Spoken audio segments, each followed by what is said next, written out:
आध्यात्मिक वर्षा और ज्ञान के इस विशेष संगम में सबका स्वागत है। आज हम श्रीमद् भगवद गीता के एक बहुत ही महत्वपूर्ण श्लोक पर गहराई से बात करने वाले हैं। अध्याय 2 श्लोक 45। ये वो श्लोक है जो हमें दिखाता है कि प्रकृति के जो बंधन हैं उनसे परे कैसे जाया जा सकता है। जी हाँ, बिल्कुल। ये श्लोक जीवन की दिशा बदल सकता है। और आज की हमारी ये जो चर्चा है इसका आधार है कप्तान श्याम बहादुर चौहान जी का गहन संकलन और लेखन। इसमें बारीकियों को और स्पष्ट करने के लिए आज के युग की एआई की भी मदद ली गई है। हाँ, ये एक अच्छा समन्वय है प्राचीन ज्ञान और आधुनिक तकनीक का। बिल्कुल। हमारा उद्देश्य यही है कि इस एक श्लोक के जो गहरे अर्थ हैं उनको परत दर परत खोलें, समझें कि जो महान विचारक हुए हैं उन्होंने इसे कैसे देखा, और सबसे जरूरी कि ये प्राचीन ज्ञान आज हमारे जीवन को कैसे बेहतर बना सकता है, कैसे मतलब मानव कल्याण का रास्ता दिखा सकता है। चलिए शुरू करते हैं। जरूर। तो सबसे पहले वो मूल श्लोक सुनते हैं। जी। त्रैगुण्य विषया वेदा निस्त्रैगुण्यो भवार्जुन निर्द्वंद्वो नित्य सत्वस्थो निर्योग क्षेमात्मवान। 2:45। ये श्लोक अपने आप में देखिए एक पूरा दर्शन है। इसके मर्म तक पहुंचने के लिए शब्दों को समझना जरूरी है। पहला कदम। हाँ, कृपया शब्दों का अर्थ थोड़ा सरल करके समझाएं। जी। पहला शब्द है त्रैगुण्य विषया। इसका मतलब है जिनका विषय प्रकृति के 3 गुण हैं, सत्व, रज और तम। दुनिया की लगभग हर चीज, हर सोच, हर काम वो इन्हीं 3 गुणों के दायरे में आती है कहीं ना कहीं। अच्छा, मतलब सब कुछ इन 3 गुणों से जुड़ा है। हाँ, ज्यादातर सांसारिक चीजें। फिर है वेदा। यहां वेद से मतलब है वेदों का वो हिस्सा जो कर्म कांड से जुड़ा है, यज्ञ, अनुष्ठान और उनके फल जैसे स्वर्ग वगैरह, जो अंत में वो भी गुणों के ही अधीन है। ओह, ठीक है, मतलब कर्म कांड वाले हिस्से। जी। फिर आता है निस्त्रैगुण्य, यानी तीनों गुणों के असर से पूरी तरह मुक्त, उनसे परे। इसी को त्रिगुणातीत अवस्था कहते हैं। निस्त्रैगुण्य, हाँ। गुणों से परे। ठीक है। हाँ। फिर भव, हो जाओ। ये सिर्फ एक जानकारी नहीं है, ये एक पुकार है, एक आह्वान है कि तुम सक्रिय रूप से इस अवस्था को पाओ। अच्छा, ये एक तरह का निर्देश है। जी। और अर्जुन भगवान अपने प्रिय सखा, अपने शिष्य को पुकार रहे हैं। फिर है निर्द्वंद्वः, यानी द्वंद्वों से रहित। जीवन में जो लगातार कोक चलते हैं ना, सुख दुख, लाभ हानि, मान अपमान, सर्दी गर्मी, जीत हार, हाँ, इन सब से ऊपर उठ जाना। हाँ, ये द्वंद्व तो जीवन का हिस्सा लगते हैं, इनसे ऊपर उठना ये तो बड़ी बात है। बिल्कुल। फिर नित्य सत्वस्था, हमेशा सत्व में स्थित। अब यहाँ सत्व का मतलब सिर्फ सतोगुण नहीं है, बल्कि उससे भी गहरा है। मतलब शाश्वत सत्य, शुद्ध आत्मचेतना, परम ब्रह्म। तो इसका अर्थ हुआ हमेशा उस अविनाशी आत्म तत्व में टिके रहना। नित्य सत्वस्था, हमेशा आत्मचेतना में स्थित, समझ गई। जी। और फिर निर्योग क्षेमः, ये बहुत बहुत महत्वपूर्ण है। देखिए, योग का मतलब है जो मिला नहीं है उसे पाने की इच्छा या कोशिश, और क्षेम का मतलब है जो मिल गया है उसे बचाए रखने की चिंता। हाँ, ये तो हम सब करते हैं, कुछ पाने की चाह, कुछ खोने का डर। बिल्कुल। तो निर्योग क्षेम का मतलब है इन दोनों ही मानसिक स्थितियों से मुक्त हो जाना। न कुछ पाने की अंधी दौड़, न कुछ खोने का डर। वाह, ये तो बहुत गहरी शांति की अवस्था लगती है। जी हाँ। और अंत में आत्मवान, इसका मतलब है आत्मा में स्थित वो व्यक्ति जिसने आत्म साक्षात्कार कर लिया है, जिसने अपने असली स्व को जान लिया है। हर शब्द अपने आप में एक दुनिया समेटे हुए। तो अगर इसे संक्षेप में कहें तो भगवान कृष्ण अर्जुन से कह रहे हैं कि देखो अर्जुन, वेदों के जो कर्मकांड वाले हिस्से हैं वो ज्यादातर इन 3 गुणों और उनसे मिलने वाले फलों के बारे में ही बताते हैं, लेकिन तुम्हें इन गुणों के असर से ऊपर उठना है। जीवन के उतार चढ़ाव, ये जो द्वंद्व हैं, इनसे विचलित मत हो, हमेशा अपनी असली शाश्वत चेतना में टिके रहो। और ये जो पाने की इच्छा और पाए हुए को बचाने की चिंता है, इन दोनों से मुक्त होकर अपने आत्मस्वरूप में स्थित हो जाओ। यही कह रहे हैं ना? बिल्कुल सही समझा आपने, एकदम यही सार है। और देखिए, इस उपदेश की जो पृष्ठभूमि है वो इसे और भी ज्यादा प्रभावशाली बना देती है। ये बातें किसी शांत आश्रम में नहीं गई जा रही। हाँ, ये तो कुरुक्षेत्र के युद्ध के मैदान में हो रहा है। जी। जब अर्जुन अपने कर्तव्य और अपने मोह के बीच बुरी तरह फंसे हुए हैं, सामने अपने ही लोग हैं, गुरुजन हैं, भाई हैं, उन्हें मारने का विचार ही उन्हें कंपा रहा है। मन में युद्ध का क्या होगा, जीतेंगे या हारेंगे, पाप लगेगा या पुण्य मिलेगा, ये सब उथल-पुथल मची हुई है। वो पूरी तरह से द्वंद्व और गुणों के प्रभाव में है। ये सोचना भी मतलब हैरान करता है कि इतने बड़े मानसिक और भावनात्मक तूफान के बीच भगवान उन्हें इन सबसे ऊपर उठने को कह रहे हैं। ये सिर्फ दिलासा देना नहीं है, ये तो चेतना के स्तर को ही बदलने की बात है। बिल्कुल सही कहा आपने। ये सिर्फ सांत्वना नहीं है। भगवान का उद्देश्य सिर्फ अर्जुन को चुप कराना नहीं है, बल्कि उन्हें उनके उस तात्कालिक मोह और भ्रम से निकालकर एक ऊंचे सत्य पर स्थापित करना है। वो अर्जुन को कर्म के पीछे छिपी इच्छाओं और फलों के बंधन से आजाद करके सिर्फ कर्तव्य की भावना से, फल की आसक्ति के बिना कर्म करने का रास्ता दिखा रहे हैं। इसी को निष्काम कर्मयोग कहते हैं। जी हाँ, यही निष्काम कर्मयोग है, यही असली धर्म है और यही मुक्ति की ओर ले जाता है। ये एक तरह से अर्जुन को सांसारिक चेतना से उठाकर आध्यात्मिक चेतना में स्थित करने की कोशिश है। जब इतने गहरे अर्थ हैं इस श्लोक में, तो यकीनन अलग-अलग समय के जो महान संत और विचारक हुए, उन्होंने भी इस पर जरूर सोचा होगा। उनकी व्याख्याओं में क्या कुछ खास मिलता है? हाँ बिल्कुल, ये तो ज्ञान की ऐसी गंगा है जिसमें हर आचार्य ने अपनी डुबकी लगाई है और मोती निकाले हैं। जैसे आदि शंकराचार्य जी, वे अद्वैत वेदांत के प्रणेता हैं। वे कहते हैं कि वेदों के कर्मकांड से मिलने वाले फल, चाहे वो स्वर्ग ही क्यों ना हो, वो भी आखिर गुणों से ही बने हैं और इसलिए अस्थायी हैं, नाशवान हैं। अच्छा, स्वर्ग भी नाशवान? हाँ, उनके अनुसार असली मुक्ति यानी निस्त्रय गुण्य अवस्था, वो इन गुणों से पूरी तरह परे जाने में है और ये केवल अहम ब्रह्मास्मि, मैं ब्रह्म हूं, इस आत्मज्ञान से ही संभव है। कर्मकांड मन को शुद्ध कर सकता है, पर अंतिम लक्ष्य ज्ञान ही है। ज्ञान पर जोर है। जी, फिर देखिए संत ज्ञानेश्वर महाराज अपनी अद्भुत रचना ज्ञानेश्वरी में वे एक बहुत ही सुंदर उपमा देते हैं। वे कहते हैं कि वेदों का सकाम कर्म मार्ग, मतलब फल की इच्छा से किया गया कर्म, वो एक नदी जैसा है। पवित्र तो है, पर आखिर में मिलती त्रिगुण रूपी खारे समुद्र में ही है। खारे समुद्र में? हाँ, मतलब गुणों के बंधन में ही ले जाती है। जी। जैसे समुद्र का खारा पानी प्यास नहीं बुझाता, वैसे ही इन कर्मों के फल अंत में बंधन ही देते हैं। इसलिए वे अर्जुन को कहते हैं कि तुम इस नदी को भी लांग जाओ और इस त्रिगुण रूपी समुद्र के भी पार चले जाओ, मतलब त्रिगुणातीत बनो। क्या बात है, बहुत काव्यात्मक ढंग से समझाया है। जी, फिर स्वामी विवेकानंद जी, उन्होंने तो इसे व्यवहारिक वेदांत, प्रैक्टिकल वेदांत का केंद्र माना। उनके लिए इसका सार था निस्वार्थ कर्म। उन्होंने खास तौर पर निर्योग शेन पर जोर दिया, मतलब कुछ पाने योग और पाए हुए को बचाने क्षेम की चिंता से मुक्ति। वे मानते थे कि आज के इंसान के लिए सबसे बड़ी साधना यही है कि वो फल की चिंता किए बिना अपना कर्तव्य करे। यही सच्चा कर्म योग और वैराग्य है। व्यवहारिक वेदांत, ये आज के समय के लिए बहुत प्रासंगिक लगता है। बिल्कुल, और स्वामी चिन्मयानंद जी, वे इसे आधुनिक मनोविज्ञान से जोड़ते हैं। वे निर्द्वंद्व होने को भावनात्मक स्थिरता, इमोशनल स्टेबिलिटी कहते हैं। वे कहते हैं कि आज इंसान का सबसे बड़ा दुखी ये द्वंद्व है, सही गलत, हाँ ना, पसंद ना पसंद के बीच झूलते रहना।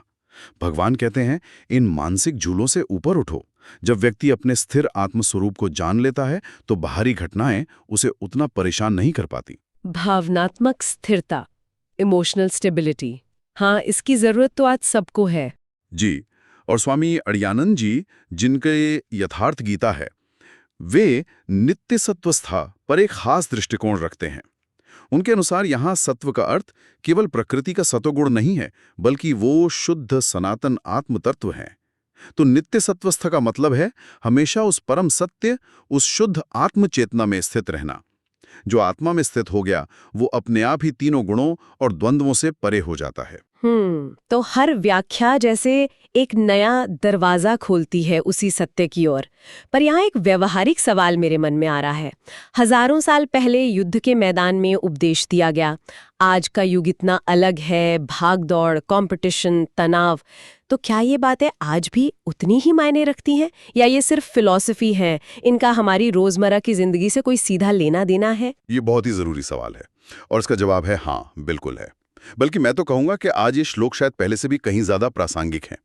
इसका हमारे जीवन पर देखिए, मानसिक, सामाजिक और आध्यात्मिक तीनों स्तरों पर गहरा असर डालने की क्षमता है। अच्छा। कैसे, जरा विस्तार से बताइए। देखिए, मानसिक स्तर पर आज हम जिस युग में हैं उसे अक्सर एज ऑफ एंजाइटी कहा जाता है, चिंता का युग। तनाव, डिप्रेशन, मानसिक अशांति, ये सब बहुत आम हो गया है। और अगर हम इसकी जड़ में जाएं तो एक बड़ा कारण वही योग और क्षेम की लगातार चिंता है। हाँ, नौकरी पाने की चिंता, फिर उसे बचाने की, प्रमोशन की चिंता, रिश्ते, पैसा, सेहत, ये सब चलता रहता है मन में। बिल्कुल। ये श्लोक मानसिक शांति का एक पक्का नुस्खा देता है। क्या? अपना काम पूरी लगन और ईमानदारी से करो, पर उसके नतीजे की चिंता में मत घुलो। ये आलस नहीं है, ये है वर्तमान क्षण में पूरी तरह मौजूद रहकर माइंडफुलनेस और परिणाम से अनासक्त होकर डिटैचमेंट काम करने का एक, कह सकते हैं, वैज्ञानिक तरीका। जब मन नतीजे के बोझ से मुक्त होता है तो वो ज्यादा शांत और ज्यादा कुशल हो जाता है। ये तो माइंडफुलनेस और डिटैचमेंट की बात हुई, जो आजकल काफी पॉपुलर भी हैं। जी हाँ, ये सिद्धांत यहीं से निकले हैं। अब देखिए, सामाजिक स्तर पर समाज में जो हम झगड़े, अन्याय, भ्रष्टाचार, टकराव देखते हैं, उनकी जड़ में अक्सर क्या होता है?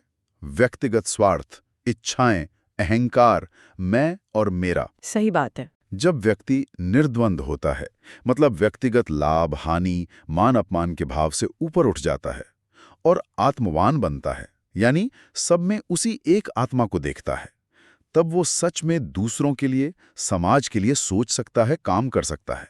एक अच्छा, न्यायपूर्ण समाज ऐसे ही लोगों से बनता है जो अपनी निजी योगक्षेम की चिंता से ऊपर उठकर सबके भले के लिए सोचते हैं। यही तो मानव कल्याण का सूत्र है। मानव कल्याण, हाँ, ये दृष्टिकोण तो समाज को बदल सकता है। बिल्कुल। और अंत में आध्यात्मिक स्तर पर ये श्लोक हमें जीवन के परम लक्ष्य की तरफ इशारा करता है। मनुष्य जीवन का मकसद सिर्फ दुनिया के सुख भोगना या मरने के बाद स्वर्ग जाना ही नहीं है।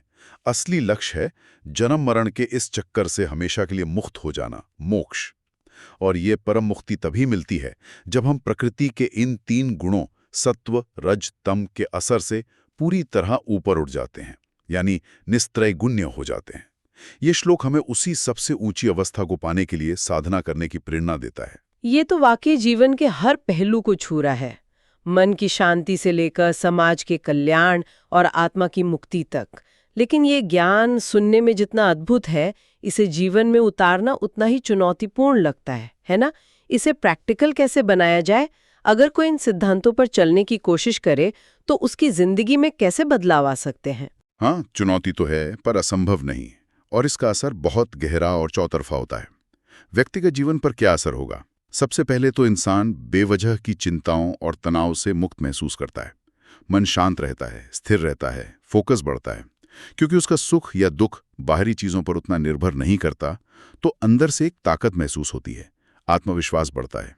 द्वंद्व कम होने से सही गलत पहचानने की समझ साफ होती है, फैसले लेना आसान होता है। मतलब व्यक्ति भावनात्मक रूप से ज्यादा स्थिर और मैच्योर बनता है। ये तो बहुत सकारात्मक बदलाव है। जी, और इसका असर परिवार और समाज पर भी पड़ता है। जब व्यक्ति खुद शांत और संतुलित होता है तो उसकी पॉजिटिव एनर्जी आसपास के लोगों तक भी पहुंचती है। परिवार में स्वार्थ और उम्मीदों की जगह समझ और प्यार बढ़ता है। पाने और बचाने की अंधी दौड़ कम होती है तो घर में कलह कम होती है, शांति बढ़ती है। समाज में भी ऐसा व्यक्ति ज्यादा मददगार, ज्यादा संवेदनशील और रचनात्मक भूमिका निभाता है। और बड़े स्तर पर, देश और दुनिया पर? हाँ, जरा सोचिए, अगर समाज में ऐसे लोग बढ़ने लगें जो निर्द्वंद, नित्य सत्वस्थ, निर्योगक्षेम और आत्मवान बनने की कोशिश कर रहे हों। ऐसे निस्वार्थ, कर्तव्यनिष्ठ और स्थिर बुद्धि वाले लोग ही तो असली नेतृत्व दे सकते हैं। वे निजी या गुटों के फायदे नुकसान से ऊपर उठकर पूरी मानवता के भले के लिए नीतियां बना सकते हैं, काम कर सकते हैं। आज दुनिया जिन बड़ी समस्याओं से जूझ रही है, चाहे वो असमानता हो, पर्यावरण का संकट हो या युद्ध और हिंसा, उन सब के मूल में कहीं ना कहीं गुणों का बंधन, द्वंद्व और योगक्षेम की चिंता ही तो है।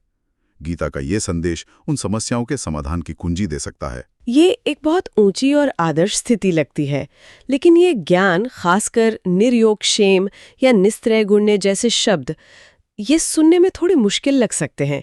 इन्हें सरल तरीके से खासकर बच्चों या युवाओं को कैसे समझाया जाए? उन्हें ये कैसे बताएं कि भाई रिजल्ट की चिंता छोड़कर काम पर ध्यान दो? हाँ, ये एक जरूरी बात है। गहरे आध्यात्मिक सत्यों को सरल बनाना बहुत महत्वपूर्ण है। इसके लिए कहानियों और रोजमर्रा के उदाहरणों का सहारा लेना सबसे अच्छा रहता है। जैसे एक बहुत प्रसिद्ध कहानी है, दो धनुर्धारियों की कहानी। सुनी होगी शायद आपने। हाँ हाँ, शायद सुनी है, बताइए ना। तो एक गुरु के दो शिष्य थे। निशाना लगाने की बारी आई। पहला शिष्य सोचने लगा, अरे अगर निशाना चूका तो क्या होगा, सब हंसेंगे, गुरुजी डांटेंगे, और अगर लग गया तो इनाम मिलेगा, वाहवाही होगी। उसका पूरा ध्यान किस पर था? परिणाम पर। नतीजा क्या हुआ? तीर लक्ष्य से चूक गया। हाँ, क्योंकि ध्यान बट गया था। बिल्कुल। फिर दूसरा शिष्य आया। उसे गुरु की बात याद थी, ध्यान सिर्फ लक्ष्य पर रखो और अपने कर्म पर रखो। धनुष कैसे पकड़ना है, तीर कैसे चलाना है। उसने मन शांत किया, पूरा ध्यान लक्ष्य पर लगाया और तीर छोड़ दिया। तीर सीधा निशाने पर लगा। अरे वाह, ये कहानी तो एकदम सटीक है। मतलब चाहे पढ़ाई हो, कोई खेल हो, आर्ट हो या ऑफिस का कोई प्रोजेक्ट, हमें दूसरे शिष्य की तरह बनना है। अपना पूरा ध्यान, पूरी एनर्जी अपने काम को बेस्ट तरीके से करने में लगानी है। ये नहीं सोचना कि नतीजा क्या होगा, लोग क्या कहेंगे, सक्सेस मिलेगी या फेलियर। अगर आपने कोशिश अच्छी की है तो सफलता तो अक्सर मिल ही जाती है ना? बिल्कुल। और अगर ना भी मिले तो भी मन में ये शांति रहती है कि मैंने अपना सर्वश्रेष्ठ दिया। या क्रिकेट का ही उदाहरण ले लीजिए। अगर कोई बैट्समैन हर बॉल पर यह सोचकर प्रेशर लेगा कि छक्का मारना ही है या कहीं मैं आउट ना हो जाऊं, तो क्या होगा? उसका ध्यान बॉल की मेरिट से हटकर रिजल्ट पर चला जाएगा। गलती की संभावना बढ़ जाएगी। हाँ, सही है। लेकिन अगर वो सिर्फ गेंद पर ध्यान दे, अपने स्किल का सही इस्तेमाल करे और खेल का आनंद ले, तो वो बेहतर खेलेगा। यही है निर्योग क्षेम होकर कर्म करना, प्रोसेस में जीना, परिणाम की चिंता से मुक्त होना। ये बात आज के युवाओं के लिए तो बहुत ही ज्यादा जरूरी लगती है। वे अक्सर सक्सेस के प्रेशर, दोस्तों से कंपटीशन और सोशल मीडिया पर जो चमक दमक दिखती है, उसके कारण बहुत तनाव में रहते हैं। दूसरों से तुलना का जो द्वंद्व है, वो उन्हें बहुत परेशान करता है। आपने बिल्कुल सही नस पकड़ी है।